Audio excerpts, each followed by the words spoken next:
Alrighty, the time has finally come. Welcome everybody to a big project that I have been working on.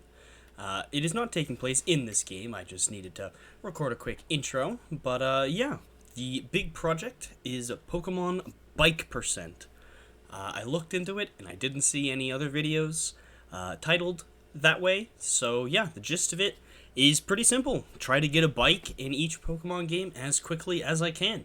I'm gonna do this over a short series of videos through the next couple weeks. We're gonna go through every main series Pokemon game in their debut generation and try to get a bike or bike stand-in for the couple of games that don't have exactly a bike, but have something similar. So yeah, this video we're gonna do Generation 1 and Generation 2, and then we'll do 3 and 4, 5 and 6, 7 and 8, and 8.5 and 9. So yeah, that is going to be kind of the course of the next couple weeks of uploads, and we'll stream sometime next week in between. But yeah, this is the big project I've been working on. I hope you all like it, and yeah, let's get on to some post-narration of Generation 1 and 2. So yeah, here is the big project, or at least the first fraction of it. So yeah, I hope you guys enjoy it. And yeah, I'll see you guys at the end for a little summary review. So yeah, see you guys after these two short little speedruns. Alright, so here we are starting off in Gen 1. We're going to play the footage back at 2.5 times the speed, so it goes by a little faster. We start out by naming our character. I do want to name myself in every run. I know that is a time waste, but, you know, still want to do it. Immediately grab the potion out of the PC, just to have a little bit of wiggle room. I don't bother naming my rival anything, just because that's a waste of time, but I do want to name my character. I had a lot of thinking about what starter to pick, and ended up going with the one you'll see here in a minute. I did try one of the other ones as well, and it unfortunately did not work out so well in Generation 1. But Squirtle ends up being our guy. He is who we need to make this whole speedrun come together. I tried Bulbasaur, but Leech Seed in Generation 1 is absolutely awful. So yeah, that didn't end up working in our favor, but I did try it. So yeah, we kind of just need to... The biggest hurdles in our way for this run are Brock, and then the Gary fight by Nugget Bridge. Because we don't actually need to fight Misty in order to get the bike, so we won't. We just need to go up Nugget Bridge and talk to Bill. So we need to get through Brock, which makes Charmander completely pointless, because there's nothing he can do against Brock. And we need to be able to beat that fight there. So yeah, those are our two big hurdles, and kind of everything that we're doing, and then obviously getting the bike is the end goal, but everything we do is kind of trying to work around that. And then obviously it's best to not faint at any point, unless, well, you'll see. For the most part, it's best not to faint, because that can waste a lot of time. So yeah, for the most part, you won't really see me fainting in any of these runs. And when I do, it's either strategic or just I couldn't be bothered to try to go for a better time, so I just accepted the slight time loss. But yeah, for the most part, it's best to try to just take care of everything on the first try. And yeah, just doing the little oak parcel thing here. Nothing really too big. Not a lot of major skips or any. There aren't a whole lot of... I didn't use any glitches for any of these runs, because, like, I felt like that wouldn't be as cool. Especially where, like, red and blue are notoriously filled with glitches, so I didn't think that'd be very cool to use, like, arbitrary code execution or something to just spawn in the bike. Like, I wanted to do it like you would naturally. But... yeah, not a whole lot going on here. The only real thing to note is, like, it's best to not heal if I don't need to, because that can be a waste of time. I buy this one antidote here just as a precaution. And I come over here to grab the potion that is for some reason inside of the tree in the originals. Not really sure why. And luckily, this cutscene with that guy is also optional. So, yeah, or it's not also, but is optional in this game. And now we come through here. We fight this trainer just to get a little bit of XP. We need to have enough XP to actually do important things, because Squirtle doesn't actually learn Bubble until I think level 8. So that's why we stopped to fight this trainer, and why we picked up the antidote is in case we get poisoned, and we buy one so we can cure from this battle, because there is a unskippable trainer at the end of here that also has a Weedle. And so we want to have two in case we get poisoned both times. Luckily, we didn't get poisoned here, but that just means we don't need to take the time lost in picking up the other antidote. I don't remember. I probably don't bother. I honestly can't remember. It's been a little while, but we'll see here in just a second. I don't know why I fought this guy. I guess I needed more. Oh, you know what? I'm probably thinking farther ahead, and I need more XP for other things down the line. So that's why I chose to fight some of these trainers, even though I didn't really need to. Yeah, I needed the XP for Gary. That's what it was. So I had to fight these trainers, even if I didn't really... even if it was a bit of a time loss for Brock. I wasn't doing splits for these runs, as you could tell, but if I was, this would have added time to the Brock split, but the whole point was to subtract time from the end goal Gary split, so yeah. Not that I did splits, and unfortunately I kind of got a little excited and used that antidote too early and got poisoned again, but luckily I had a second one. I must have... Did I buy two? I guess I did buy two. For some reason, I thought I only bought one, so sorry about that for saying I only bought one. Because I couldn't have picked another one up, but either way. Got another antidote and another potion. This trainer is completely unskippable, so we had to fight this one, but he's only got a single Weedle, so not that big a deal. I think that was a misclick. I probably meant to click Bubble, and obviously that's why we pick up the other antidote, because...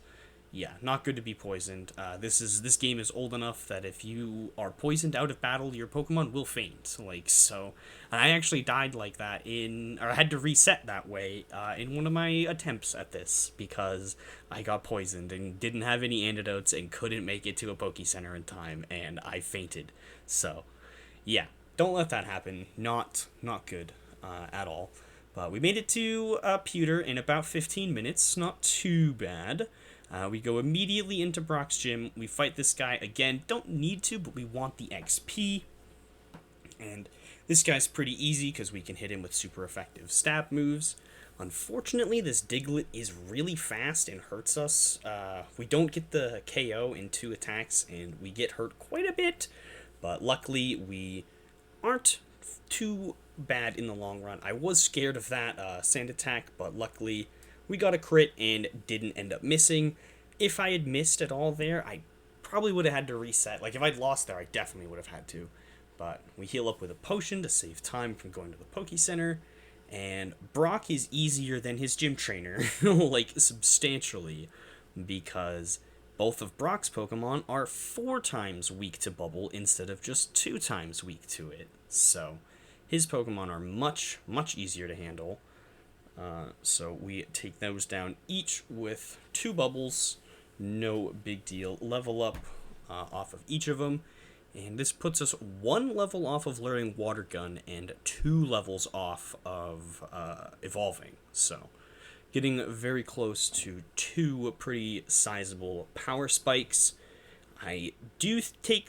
Oh, no, I don't take the time to heal. I just buy some more potions and some more antidotes just to be safe. Oh, and I do heal. Okay. But I just wanted to grab that first. But, yeah. Do a quick heal. Technically, probably a time loss, but, wanted to be safe. Oh, no. You know what? I just remembered why I was gathering so much XP. It wasn't actually for Gary. It was for the next trainer coming up after this one.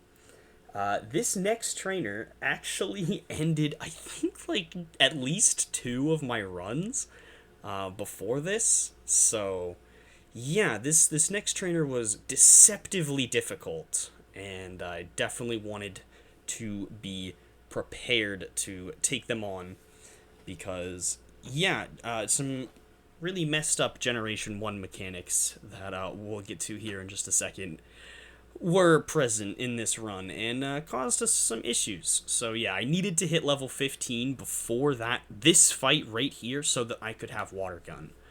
But the Rattata, this isn't the issue. You'll see the issue when he sends out the next Pokemon. But yeah, really wonky stuff in Gen 1 caused this Ekans to be way more intimidating than it needs to be. Luckily, and that is it right there. That move is way, way too broken in Generation 1. It didn't appear to be in the winning run. Obviously, there were a handful of scrapped runs where that went much worse. But, yeah, Wrap, you can't attack if you're wrapped. So you just take damage and can't do anything about it. So that's why I immediately used a potion as soon as I got wrapped, and then I was really lucky and got freed from wrap super early. So that could have gone horribly, but I lucked out stupendously. And then in this next battle here, I pick up level 16, which allows me to evolve as soon as I beat this trainer. And here we have our ever so nice War Turtle, who will do a lot of heavy lifting throughout the rest of the run. He is not our only companion throughout this run, though. He is the only one... well, no. We don't technically catch anything in this run at all. Because if you weren't paying attention and didn't notice, you don't get given any free Pokeballs in this game. You have to buy them. So I didn't want to waste time buying Pokeballs and then attempting to catch something because, unsurprisingly, the catch mechanics in this game are also quite messed up. But I needed a second Pokemon to switch, and so I didn't know exactly where it was, but I found him eventually, the guy who sells you a Magikarp. I buy this Magikarp just to have a switch in, so that I can get rid of some stat decreases here in the late game. That trainer I just walked past too, big importance to walk past them, as they have, I think, an Oddish and probably a Bellsprout as well. So yeah, that was very, very important to walk past. I intentionally fight this guy because he only has Geodude, so he's just really free, easy XP. At this point, the only real challenge left to overcome is fighting Gary right before Nugget Bridge, and I think maybe some of the trainers on Nugget Bridge and just after it are a little difficult, but Gary is the most difficult. So yeah, that is what we're spending a lot of our time gathering XP for right now. Luckily, the trainer at the end of here, the science guy, he wasn't too big of a deal, a little spoiler. We can sneak past most of the rocket guys. There's only one that is actually required. I found a lot of encounters, which really slowed me down. And I just there set the battle... set it to set mode so it doesn't ask me to switch, because I don't want it to ask me to switch. But yeah, because that will obviously be a time waste if it is asking me to switch every time in a trainer battle. So yeah. Really funny thing here, got a wild encounter on the tile that would have triggered the trainer battle. You can do that. You can do that intentionally to do many glitches in Gen 1, but obviously this was a speed run. We weren't doing any glitches, but figured I'd mention it anyways. Yeah, lots of cool glitches that you can do by pulling off stuff like that. Yeah, this guy goes down pretty easy. Just a couple of water guns to handle his Zubats. And then we have to fight the fossil guy. He's also pretty easy. He looks a little scarier than he really is. Because he does have... I think it comes out next.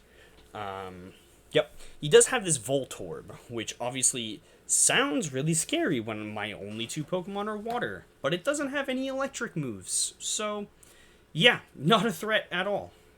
And yeah, we are able to take this guy out by just alternating Water Gun and Bubble, and yeah, pretty much a big thing about, obviously getting Bubble and Water Gun is not only are they stab, they're 100 accuracy. Tackle is only 95 accuracy up until, I think, Generation 6, And so it is very unreliable in a speedrun setting because it can miss, and sometimes one miss can cost you a lot of time, especially in a speedrun. So, yeah, definitely very interesting stuff how speedruns change up how you look at some things in the game normally.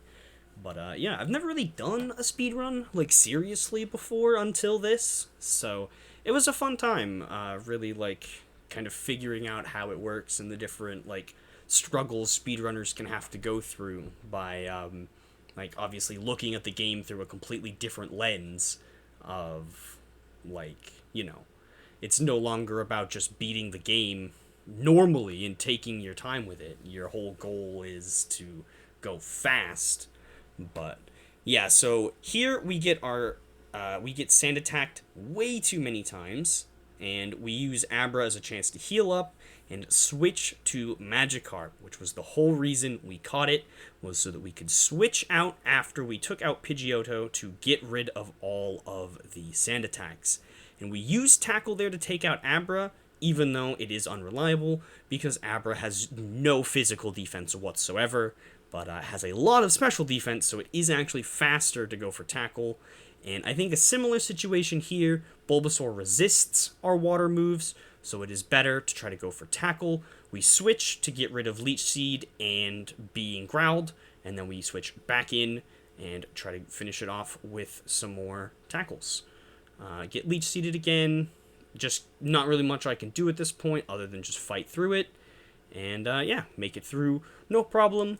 Well, not really no problem, but make it through on our 2 feet still. And yeah, we are able to go up Nugget Bridge now. However, we do immediately go heal because don't want to risk like losing this good run. I wanted to try to do a lot of these all in one sitting. I didn't want to like use save scumming to try to like get past things. So yeah, that's why that's why you're not seeing me save at any point, and you probably won't see me save at any point during any of the runs until after I've gotten the bike. But yeah, I just figured that would be kind of lame. I know some people do that for some speedruns, and I'm not, like, obviously not saying anything against that. Like, that's perfectly fine. But personally, I didn't like the idea of it, so I didn't do it.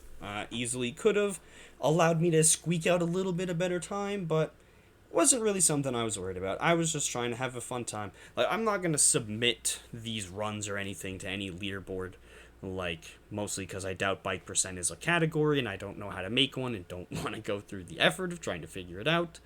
But yeah, I just wanted to have a little fun with it, make up a cool new category, and who knows, maybe other people will enjoy it as well. I switched to Magikarp here because I'm sick of being at -6, and then just switch back in so I can actually do attacks again because of all those sand attacks. And yeah, land a nice lucky crit. Not quite enough for a one-shot, but almost. And yeah, just slowly working our way up Nugget Bridge here. Nothing really too crazy. It's just typical Nugget Bridge. Pretty simple stuff. Luckily, Water Gun is very strong.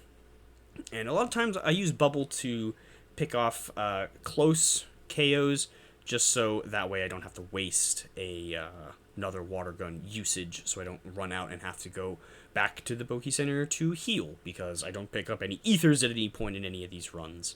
So yeah, obviously running out of moves is very scary, and I don't want to go back to the Poké Center here, so we just do a little potion and antidote action.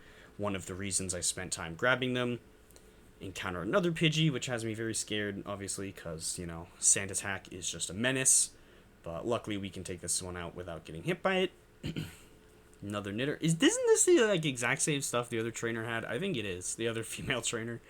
But either way, take her out even easier than the other one. And here is the last Nugget Bridge trainer, and then we have the Rocket Grunt, obviously. I do think I dip back to the Poké Center after this, just to be safe. Just so that way we can go into this guy. Yeah, I do.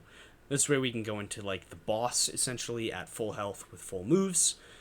Just wanted, like I said a few times, I've only said it once. Haven't been doing any saves, so I want to play things extra safe. But yeah. Now we are so close to done at this point. We just need to talk to this guy and beat him, obviously. Make our way over to Bill's, which most of the trainers going over there are skippable, so we're able to weave past a lot of them. Little spoiler, but yeah, this, like, the hard part is done already. Like, we've finished all of the difficult, like, bits of the run, and now we just need to, you know, see it out to the end, get the few things we need. But yeah, so one of these trainers isn't skippable. You need to fight at least one of them. So we go for this guy because I think the other one has more Pokemon. So this guy's obviously faster. We can just take him out with a quick bubble. No big deal. Don't even need to use a water gun. And then most of these are...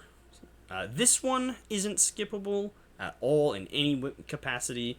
And there are 2 trainers after her, which, similar to the first 2 trainers you walk by, you need to fight at least one of them. So yeah, the next set of trainers aren't fully skippable either. But there's like 6 or 7 trainers on this route, and you only actually need to fight 3 of them. So pretty good amount of skippable trainers overall.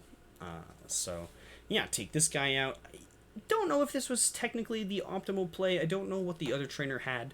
But this guy had a lot of rock types, which obviously makes things easy. But he does have a lot of Pokemon, which kind of slows things down. If the other one had like only 1 or 2 things that maybe weren't weak, but only 1 or 2, could have been faster overall. Not exactly sure. Probably should have checked, but didn't. I was just, at this point, I was just trying to get a semi-decent time. Oh yeah, and then this trainer is also not skippable in any capacity. And she was also quite tough because grass types.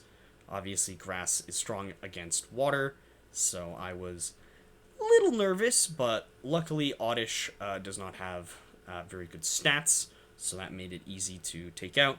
Got a lucky crit and one-shot the Pidgey, and then back to tackles for this other Oddish. I was getting a little nervous at my health getting low. If I missed, I would be in a really bad position, but luckily all 6 of my tackles, or I guess 5 tackles connected. And yeah, now we go ahead and help Bill. Typical stuff here. And then, yeah, once we help Bill, obviously, we get the ability to go down to Vermilion. We can just completely skip fighting Misty. We don't even step foot in her gym at any point. Because, yeah, you just don't even need to in this game. And I don't think you need to in... the remakes either. You might have to in Let's Go, but I don't think you... I know you don't in Fire Red and Leaf Green. But yeah, we go ahead and heal just because might as well play it safe. Oh wait, no, yeah, because we also need to fight this Rocket Grunt. I was gonna say something, but never mind. We do need to fight this Rocket Grunt. I'll get to what I was gonna say in a minute when it becomes actually relevant. I had forgotten about this guy. So yeah, we go ahead, take him out. Real easy, not too difficult. And we do learn Bite just because it's better than Tackle. I think this Drowsy was a little sketch. Yeah, Hypnosis was really annoying, so luckily we were able to take that out with Bite really easily. And yeah, now there's nothing standing in our way between us and the bike. Actually, no, that's not true. There is at least 1 trainer battle left standing in our way. And after that, we have everything we need to get the bike. We just need to go back up there and grab it, obviously. So, yeah, we can working our way through the underground tunnel. Skip that trainer.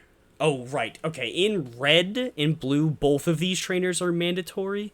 In Fire Red, you can skip this, or in Leaf Green, you can skip this first one, and only the second one is mandatory. So, yeah, 2 more battles, and then we're essentially done. So, lucky crit took that one out in 1 shot, and yeah, took out all the other ones without losing too much health or getting like send attacked a bunch.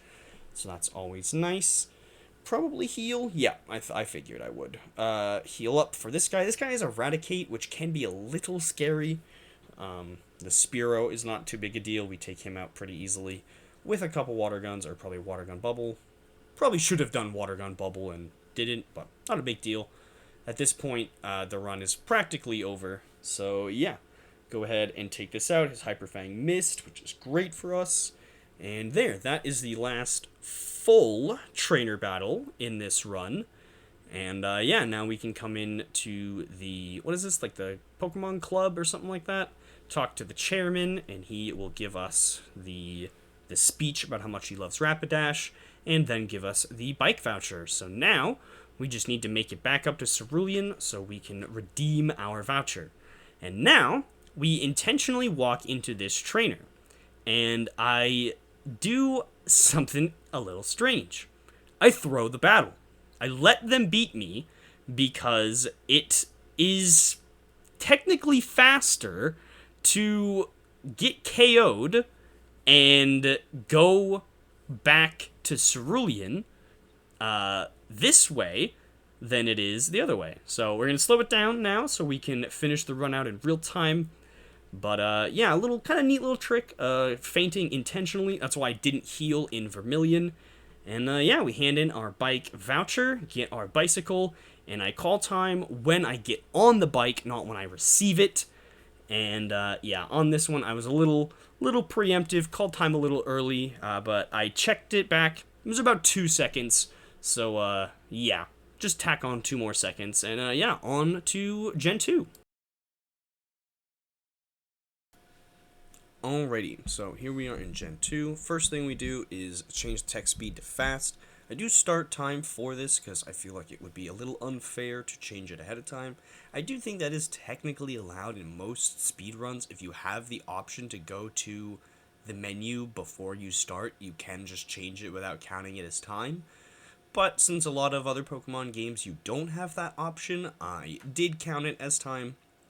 I could have just done it once I got into the game, but wanted to make Professor Oak's dialogue a little faster as well. So obviously that's why we do it before then. And yeah, we just do the basic starting stuff, talk to our mom, talk to Elm, and we go with a very similar type for our starter from the first half of the video.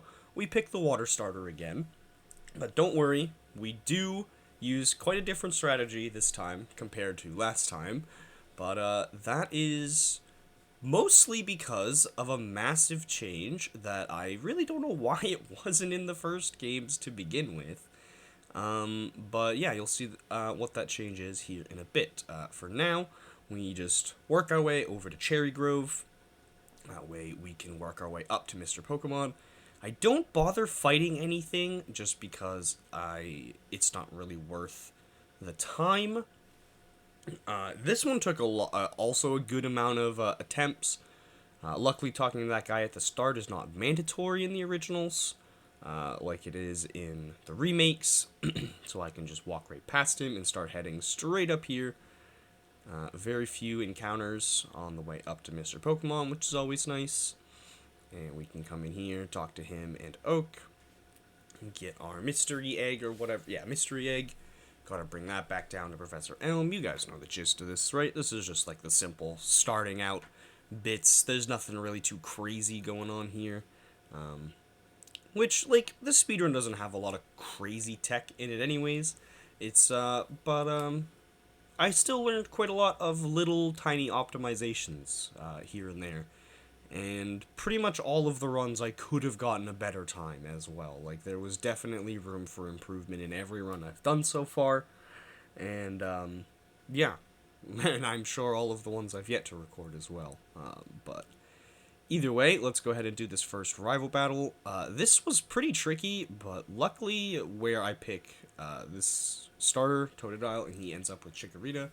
Chikorita's not that great, and it obviously has Tackle, which has a good chance of missing. I do just barely win this battle due to the berry that I'm holding, and he does not get one, I guess.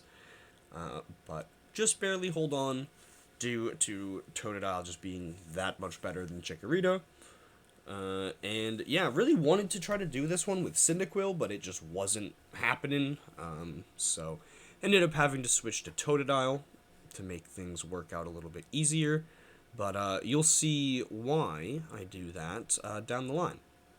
And in this game, if you just hit enter immediately, you can skip actually naming him, and it'll just call the rival Silver. So nice little time save there. And here we go. This is the massive addition to this game. Free Pokeballs. why did red and blue not have that?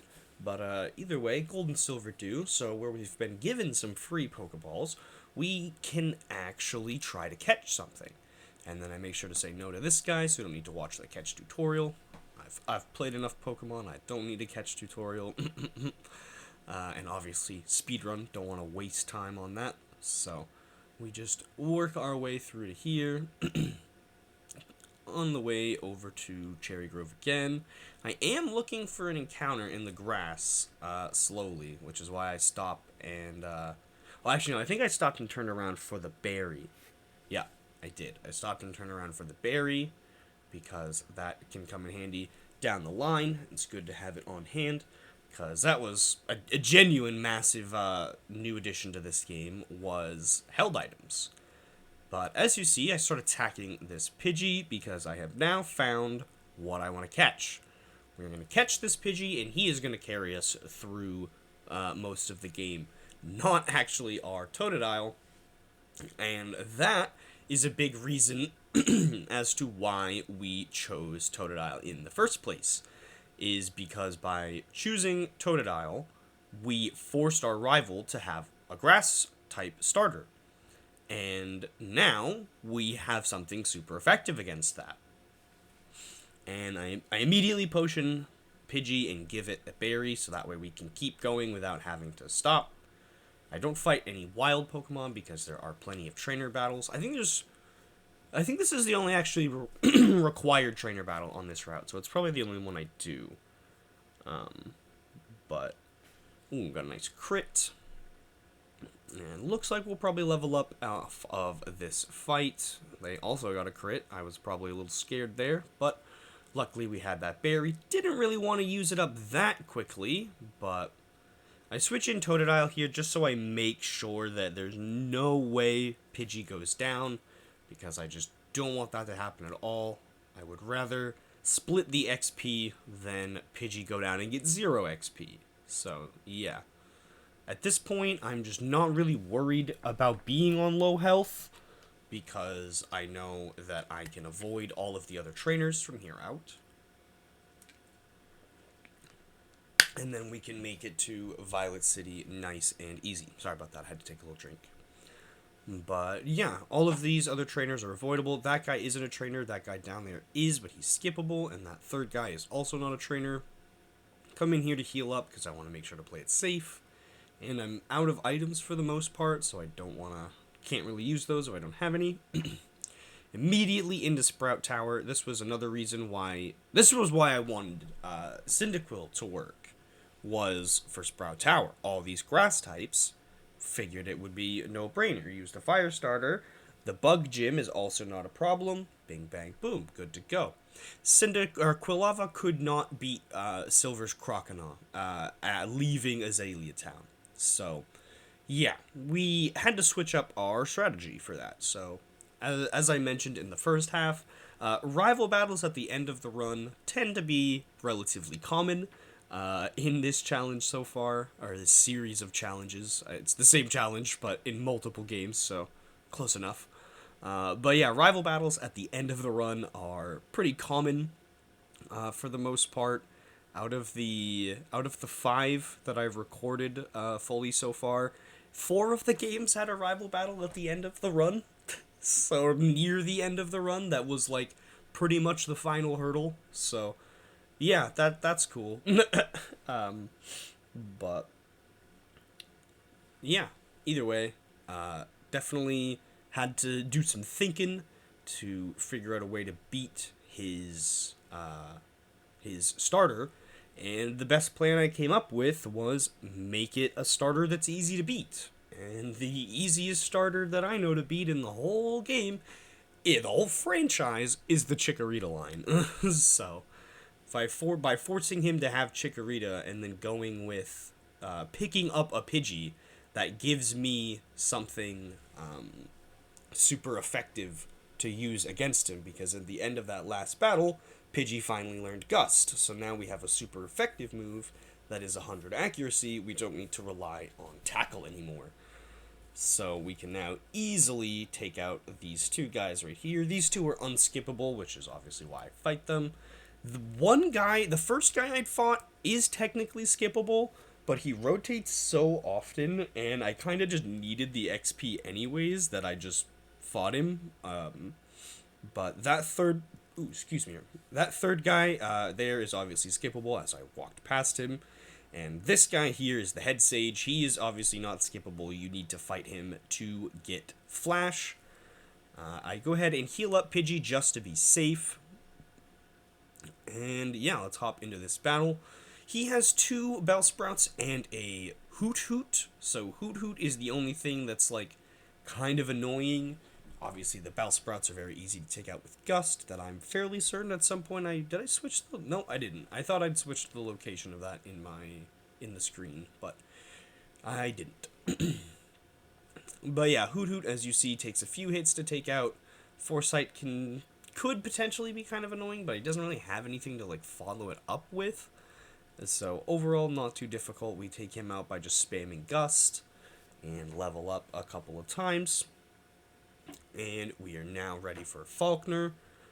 And we're obviously going to use that escape rope that I grabbed, because might as well. Why would I walk down when I could just escape rope? Heal up to be safe. It's always nice to be safe in these runs. And yeah, now it's straight into Falkner. So we lead with Totodile here. And I don't necessarily think it's to get him more XP. It's just because this Spearow does way too much damage, and I didn't want Pidgey taking too much damage. So I led with Totodile to do a little bit of fluff damage, and then come in with Pidgey and finish it off without taking too much myself. The next trainer is, I think, a little easier, so we'll hop into that battle right now. And then Falkner isn't all that bad. He's a little annoying because he has Sand Attack on his things, but he wasn't all that bad in any of the runs. I think the gym leaders weren't the 2 gym leaders I needed to fight were not hard, even with Cyndaquil. But that rival battle at the end was a different story. But, oh, sorry, I'm a little stiffly today. It is the next day since I did the other segment. But yeah, Cyndaquil didn't work out as much as I would have liked. I know I keep talking about him, but I really wanted him to work out because I didn't want to have to use the water starter twice in a row. But obviously, we don't rely too heavily on Totodile like we did with Squirtle in the first run, so it is a little bit different. We are mixing it up a little bit, even though we are using the same starter. But don't worry, that doesn't stay consistent for the whole time. We do use a range of starters, so yeah, make sure to stay tuned for the next video, where we use some different things. And just stay tuned for the next video in general. We're going to be doing Emerald and Platinum. So yeah, if you didn't play Gen 1 or 2, or weren't interested in it, and those 2 are more your style, check out the next one. It'll be coming out in a couple days. But there we go, take out Falkner without too much struggle. And now we can use Flash, not that it matters. And we get Mud Slap, which is actually really nice, and I immediately teach that to Pidgey, because we don't have anything to hit rock types. So Mud Slap gives us something to hit rock types with. And we are forced to pick up the Togepi egg. We don't hatch it, so sorry about that. But it is a speed run, so we can't really take time walking around trying to hatch this egg. And to prove how much I don't care, we actually put Totodile and the Togepi egg, it is a Togepi egg, into the PC, so that way we don't get prompted to switch Pokemon in trainer battles. Which technically I didn't need to put the egg away for that, and there was no way I was going to walk enough that it hatched, but figured it would be easier to just be safe and put it away. Very carefully avoiding some trainers here. Those 2 trainers, those last 2 were a lot trickier to avoid than they kind of looked. I definitely walked into them once on accident. This guy is pretty easy to avoid, but this other one coming up is not so much as easy to avoid, and has a lot of rock types, which I think he has 3 Geodudes, 2 or 3 Geodudes.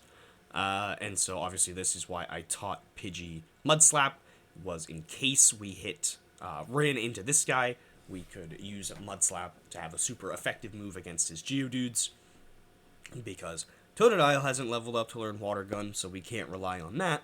We needed something else to be super effective against these. So, luckily, Faulkner, the flying gym leader, gives you a ground TM in this game, because that makes sense, right? But not gonna question it, just gonna take use of it. So, after that guy, he is the hardest trainer to skip in here. I think all of the trainers in here are technically skippable, but where he rotates, it makes him difficult to walk past. But the other ones, not so much. Just gotta remember what tile they're on so that I cannot step on that tile in front of them. Walk past that trainer, walk past the rocket guy and into the Poke Center. We gotta heal up, and now we have to go find Kurt. Well, find is a very loose word. Talk to Kurt, heal, storm off, and send the rocket guy away. Who knows what he did with him? Punched him down the hole, who knows? And now we gotta work our way through all of these rocket guys, which is why we healed. And luckily they're not too easy, it's just Team Rocket guys. I'm sure everyone knows that Team Rocket grunts aren't the strongest in the world, so pretty simple stuff, we can breeze through them. Quick attack is always nice, because priority and 100 accuracy. I'm sure you guys have heard me say a lot already in just these first 2 segments, how nice 100 accuracy is.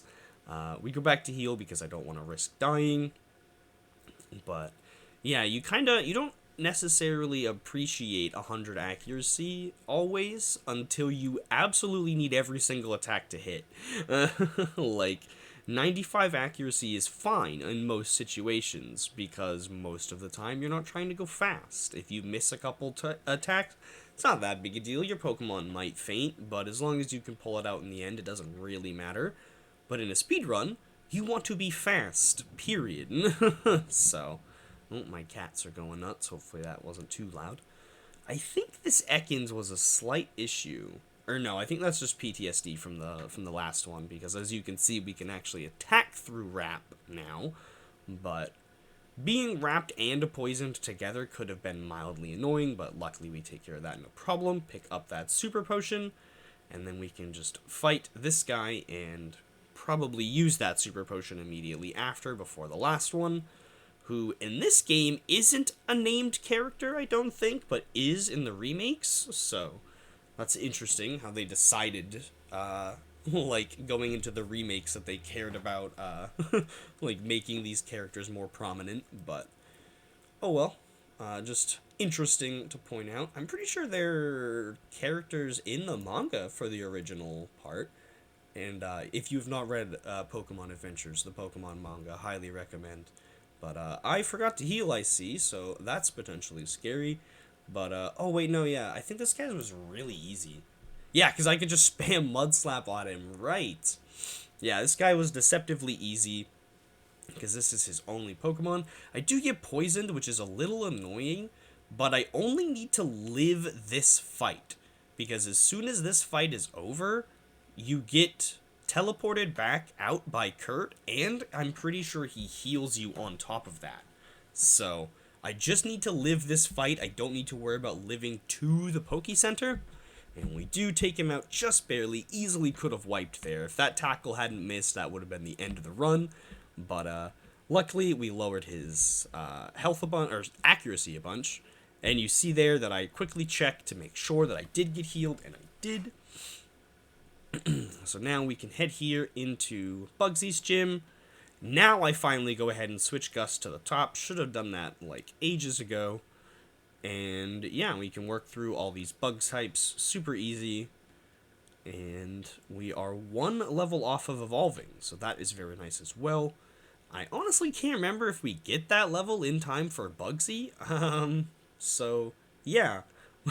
We easily could fight Bugsy with a Pidgey. I genuinely can't remember, but it looks like we might get enough XP. If we fight one more trainer before Bugsy, we get enough XP. We didn't, so yeah, we fight Bugsy with a Pidgey. because that trainer at the top there was skippable, so we just walk past them. Bugsy is really easy. He's got a Metapod, a Kakuna, and a Scyther, so obviously Scyther is like the only real threat. Got a crit on Kakuna, makes it even easier. And out comes Scyther, and I haven't even taken any damage yet until he enters. And then Fury Cutter, it takes too much time to pick up steam, and I can take him out with 2 gusts and a quick attack, and level up twice in that fight. And now we can go ahead and evolve into a nice Pidgeotto. This will help us out a lot against the upcoming rival fight. Get our Hive Badge. We can now learn Cut, or use Cut, which at this point I go to the Poke Center and I withdraw Totodile, because obviously Pidgeotto can't learn Cut. Or, right, I withdraw Totodile after this fight because I don't want to be prompted to switch out. Right. I never changed it to set mode in this one. So yeah, I didn't want to be prompted to switch out. Dodged the Hypnosis, which easily also could have saved this whole run. Man, I forgot how lucky this run was. Crit on the Zubat, and out comes Bayleaf, the whole reason we needed Pidgeotto. Pidgeotto absolutely bodies this Bayleaf, no questions asked. 2 shots with Gust, and up to level 20. And so Silver storms off all mad, and we can now head back and grab Totodile. Don't bother healing because I barely took any damage, and there's no required battles in or for the rest of the run. That's the last battle. So yeah, every other battle is either wild Pokemon in here. You do need to talk to this guy first. You can't just walk past and do it and not talk to him. But yeah, we're done battling things from this point on. We just got to do the little Farfetch'd puzzle, which is much easier in the originals than it is in the remake, because you only have to do 1 instead of 2. Scare him off this way. Not too difficult. He goes away. You need to talk to only the boss, who shows up after you save the Farfetch. You don't need to talk to the intern guy.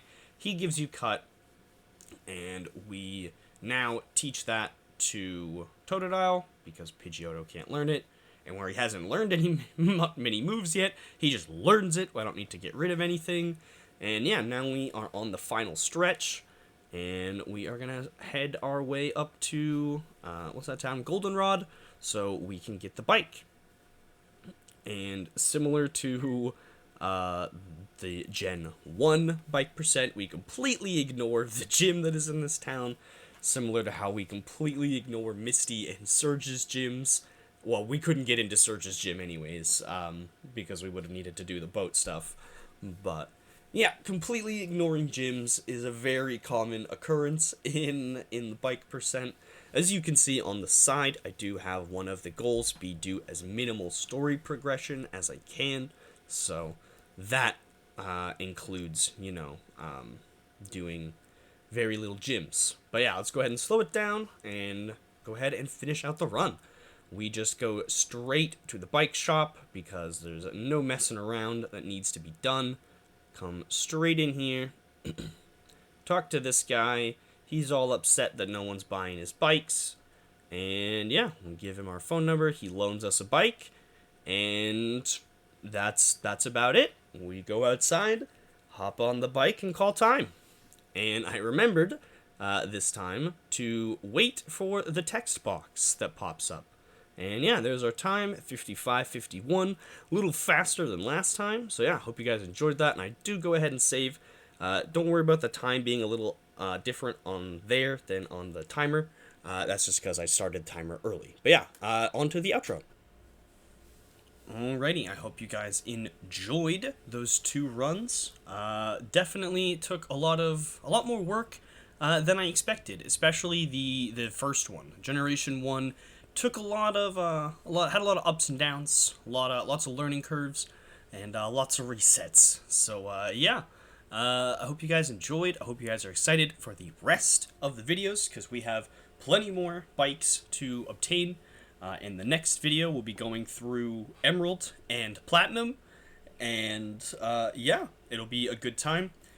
real quick, I'll just mention, obviously Emerald has 2 bikes. We just grab one of them to make it easy. Yeah, that's a problem for the next video. But yeah, I hope you guys all enjoyed this video. Hope you're excited for the rest of the big project. Bike percent, I can finally say what it actually is to come out.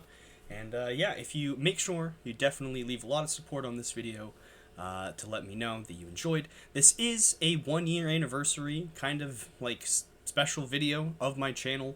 So yeah, that's kind of why I delayed it a little bit, was so we could get it out as like an anniversary. So yeah, I hope you guys liked it. If you did, make sure to leave a like, plenty of comments, subscribe, and hit the bell if you haven't, and share with a friend if you think they would enjoy these runs. And I do have the unsped up footage of all the runs saved, and I will keep them saved if people are interested in seeing them all at regular speed instead of sped up to save time. But yeah, I just figured that made a better viewing experience to speed it up a little bit and not make the videos super long. So yeah, hopefully everyone's okay with that. But yeah, if you are, make sure to leave a like, comment, subscribe, hit the bell, all that good stuff. Share with a friend. And yeah, I will see you all in the next video, which will be more of this. We're going to keep doing all of these until we finish them, and then we'll get back to our mostly regular upload schedule. So yeah, I'll see you guys in a couple days with the next 2 generations.